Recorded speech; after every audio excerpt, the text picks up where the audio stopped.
brought to you by Irish Rugby Tours, the Rugby Tour Specialists, AFIA Sports Training, committed to developing the sporting potential of future players in the U.S., UK, and across the world. And Dub Pies, Down Under Pies. Stop by, say hi, and eat pie. Hey everybody, welcome back to Rugby Wrap-Up, talking rugby in Midtown Manhattan. We're talking global rugby, but this time, today, we are talking American rugby at the Fantasy Sports Network Studio 34, and we have Mr. Steve Lewis, a USA Rugby Congressman, amongst other things. We have Mr. Barry Herbert, who lives in Denver. He's a South African, and he knows a lot about American rugby. And we have Mr. Kees Lensing, who has already made a huge splash on the American rugby landscape as a coach with the MLR Rugby United squad. Gentlemen, we're here to basically get the skinny on the latest with USA Rugby's Board of Directors and Congress from Mr. Steve Lewis. Stephen, take it away.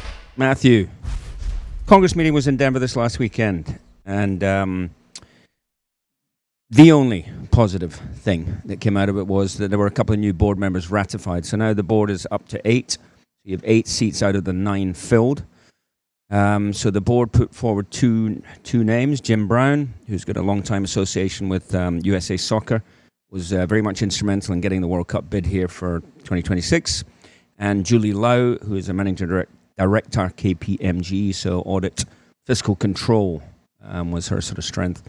So those two are on the board. That leaves, now we've got an 8-person board, which is hopefully something that will propel us forward. So that was a positive thing. Thereafter, very little of note was achieved. Disappointed, disenchanted, disillusioned. Anything else I can think of, starting with dis, but it was it's pretty poor showing. Very frustrated, very frustrated. Just the... we know we need governance reform. We know the nominating committee was a mess. We know the appellate committee is a mess.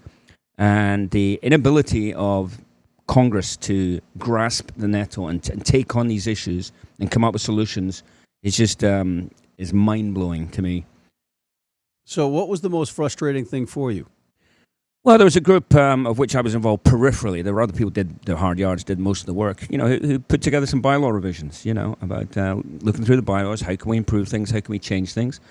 And they did a lot of work. And, we didn't really discuss it.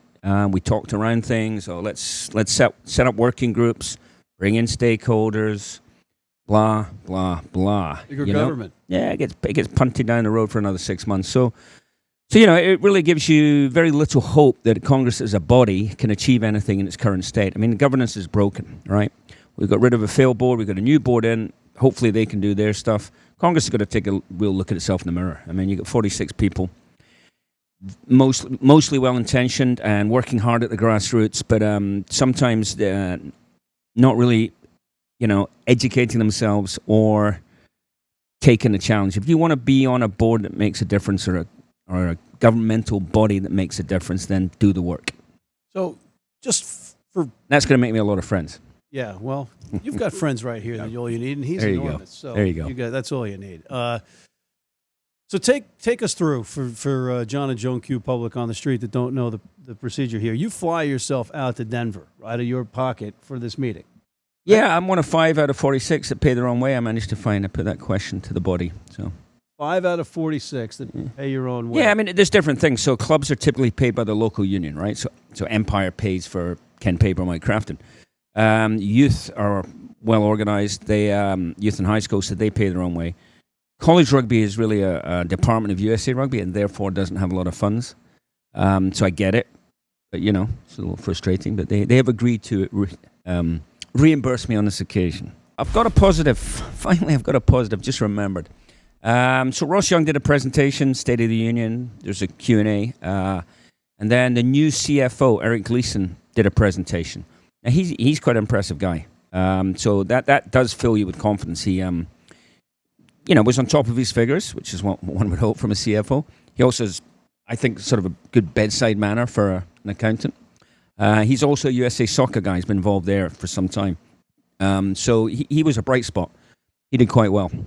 Yeah, my intel on Mr. Gleason, because there are rumors out there, people saying things like he's taken the job because he was no good at soccer. Why would you leave the soccer world for this? But instead, it was because it was kind of stagnant for him where he was. And, in fact, his boss was very sorry to see him go, which is always a great point. So everything that I've heard about him is that he's solid. Yeah, absolutely. I mean, I wouldn't, cast any aspersions on the reasons why he left USA Soccer. I mean, it's just a new challenge, right? Well, aren't we all a little nutty to be involved in this whole thing? And this is called USA Rugby, right? And I don't mean the organization. I just mean I think in particular, if you're an accountant, you want to become CFO of USA Rugby. There's something not right there. No, he's a good guy, and so let's get behind him. Let's support him. Let's hope he sorts out most of that accounting mess. Yeah. There were some other interesting things popped up. There were some questions asked by certain individuals. Pro rugby lawsuit. He's not going to tell us certain individuals. Pro rugby lawsuit. Yeah. Who do you think asked that one? Vegas Sevens. Who do you think asked that one? And an interesting one was really about the World Rugby presence on the board. We talked about Gus Pichot's on the board. So there were some misconceptions out there that World Rugby, with this seat on the board, had a veto on who got on the board. And so we just wanted some clarification around that and the terms of the line of credit or the loan guarantee, what have you. That is not the case. They don't have a binary veto. They don't have a power of veto per se. What they do have is they are entitled to input around senior hires. Not unreasonable if you're lending people a couple of $1 million. So that was cleaned up. That was cleared up. There's there were conspiracy theorists out there. And that was just good to clarify that. Barry, you live in Denver. You've got your ear to the ground a lot about American rugby. What are the rumblings that you hear about this stuff, or do you hear anything at all? Yeah, a fair bit, Matt. I've been having a very good look at Major League Rugby. I know the discussions around USA Rugby at the moment. I mean, by all accounts, what Steve is saying, unfortunately, seems to be the case. There's I do feel for USA Rugby, I must say. It is one hell of a job trying to pull all of this together, trying to manage everything that's on their plate. There's been a lot of criticism that they're maybe not doing what they should be. So I do feel it's a very difficult job that they have on their hands trying to run rugby in this country, and the logistics behind all of it, the costs involved in running rugby. So it's not easy. It's going to take time. But I just hope that everything that happens in USA Rugby ends up filtering upwards towards the US Eagles and getting that team, getting the Eagles where they need to be. I think that's the ticket. So whatever happens, just as long as everybody involved works towards the benefit of USA Rugby, and then of course the national team. Or teams. We should say teams. Teams, beg your pardon. Teams, yes, more than one team. But yeah, that would be my wish and hope for USA Rugby, is that the professional game, the clubs, the universities and colleges all funnel upwards. How they get that right is a massive challenge. But I wish them all the best in the boardroom. I know it's difficult times right now, but let's hope for the best. Let's be positive as well, and try and seize the moment, because I believe the moment has arrived for US Rugby, and if not now, then I don't know when. This is the time. It's going to be great. It's just going to be great, Steve. Yeah, I'm going to echo that positivity, right? So national teams are going well, both men's and women's, 15s and 7s, despite what's going on in the board and Congress. So they're going well, and we want that to continue. Great stuff happening at high school level. Great stuff happening at collegiate level. So all the pieces there. What do we want from governance anyway? What do we want from the board and to a lesser extent Congress? All we want is a vision. All we want some direction. We want some commercial planning. We just want the board to set the table, not to be too involved, hands-on and everything else. But we just want them to just frame it and give it the right context for the game, all the good things that are happening to continue to flourish. MLR, national teams, high school, whatever it might be. So that's what you want from a board. Really, you want benign indifference and maybe a bit of direction and a bit of leadership. Obviously, what we've had in the last 2 years is near bankruptcy and zero vision. So if they get their piece right, everyone else is doing their work, all is well. So you're now involved in Major League Rugby, and you've been around all different setups in rugby, all different governing bodies. Does any of this stuff filter down to you guys? Does it affect any of the the play on the ground yet? Or I know it's early right now for you with Rooney, Rugby United New York, but will any of this stuff get to the players, or is it just they're just going about business? No, I think there's definitely, because there's some uncertainties, and it's just simple things like the roster. They haven't really, I think the roster is, we've sit on, I don't know how many drafts have been out. They haven't really finalized the roster yet. The APCs? Who's playing where, away games, and the timing. The national test. It's just, there's, and I think it's a small thing, simple thing that need to be sorted out. But the sooner you sort it out, the sooner the teams can make their planning and they can do all those things. And again, it's just what I'm listening, and it's in the small things on our side. Like I said, the amount of foreigners, the amount of players you can get, a little bit of those things. As soon as you can get more of those results or those clarifications sorted out, make certain people, make sure that we have all those detail on the table. It help everyone down the line.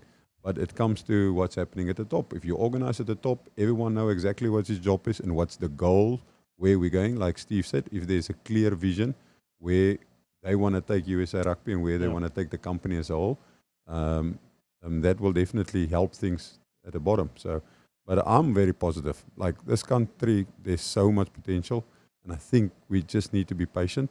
It's going to take a while. It's definitely going to take a while. It's not going to happen overnight. Yeah. Steve, the ugly duckling, or the 800-pound gorilla in the room, the sanctioning agreement. MLR, Pro Rugby USA, what's the latest on sanctioning from USA Rugby for the new setup? Don't believe it's sanctioned yet. MLR. Right. Well, we haven't heard anything that would indicate that. And no. So it's just... My understanding is they're having discussions. And the league is going to take place, and they played 1 year. Continue on. This is America. Play a second year. Do you need a sanction? Do you need a sanction? Let's ask Ted Stevens. There you go. But perhaps there's another show, right? But I mean, again, it gets back to what is the role of the board. I mean, this clash you have in England, you have it in France. It's not a clash here. I mean, if the MLR is sustainable, to be honest, in 5 to 10 years, the MLR, USA Rugby board becomes somewhat inconsequential, But we're at this stage in the evolution of our game in this country. We're just coming out of amateurism. We're not quite in professionalism. There's a lot of strains, a lot of tensions. I've said this before. The evolution of professional sports in America is not linear. There is litigation, pro rugby. There are mergers. There are bankruptcies. It's not a straight line, and that's okay. It's happened in every other sport. Yeah. If you're a player and you want to play for Namibia, and they're not sanctioning a pro rugby setup that you had an offer to play for, what do you do? Well, if you're good enough, you need to move. So, like, if you think Cam Dolan now, he got a better offer, an MLR. He couldn't get good enough money to play in America, so he moved to England, and he go and play in England. So, because if you want to make the game professional and you want to be the best, you want to do it at full time, and you want to be a professional player. So you're going to jump the ship, or whatever you want to call it. You're going to go to Europe, or if you get the chance. Not everyone get the chance to go there and play their sport across the board. So I guess my question, though, is the carrot that's dangling in front of you on the stick for playing for the national team the thing that drives you, or is it getting that pro contract? Because this is what we're coming to potentially ahead with USA Rugby and sanctioned professional setups in America. I think it's always pride. You always want to play for your country. There's never, it doesn't matter where you're in the world, you always want to represent your country, and you want to honor the flag and all that stuff. But you need to support your family, and you want to improve your game. So, and how long is it going to take for USA Rugby or MLR to get to that stage where I can have a salary or income for my family, and where I can play at a decent level, or I can go and test myself against the best in the world, and I go to Europe, I go to France, or I go somewhere else in the world. So, so the carrot is, if you really into this game and you put your life on it and you make a decision, you're going to go where you get the best opportunity to play with the best players. I think you're anticipating a problem here. It's not a problem as yet. Yeah. No. What you're saying is, theoretically, if a league played and wasn't sanctioned, other governing bodies could deny those players the right to play elsewhere. But that's not happening. USA Rugby doesn't have a problem with MLR. They're talking through it right now. They're seeing how it works for both parties. Both parties are moving the same direction. So it's not like they're going to turn around and say, you guys can't play for the Eagles. So there isn't. Right. There could be a problem. There isn't a problem. Okay. Barry, final thoughts, because we are out of time. Well, Matt, it's been a pleasure to be on the show. Thanks very much for having me. Onwards and upwards for USA Rugby. Lots of challenges, long way ahead, but let's all remain positive and try and work towards the end goal, which is a good showing in the World Cup for the Eagles. If the Eagles keep doing better, we're going to have a lot better rugby participation in this country, and that's what we need right now. So. Yeah, let's hope for the best for the Eagles going forward. All right, since you're in Denver, we need you to go put your ear to the walls of any meetings that are going on. If you need disguises, we have them, and we can supply you with those. Thanks, Matt. Thanks very much for having me on. It's been a pleasure. All right, cheers.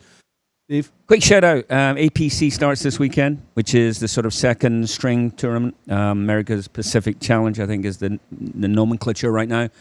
Tonga, Uruguay, Argentina, US, Canada, and someone else, Samoa, I think.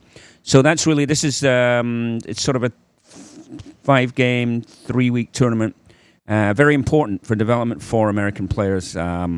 So best of luck to those guys. Anything, final thoughts before we wrap up?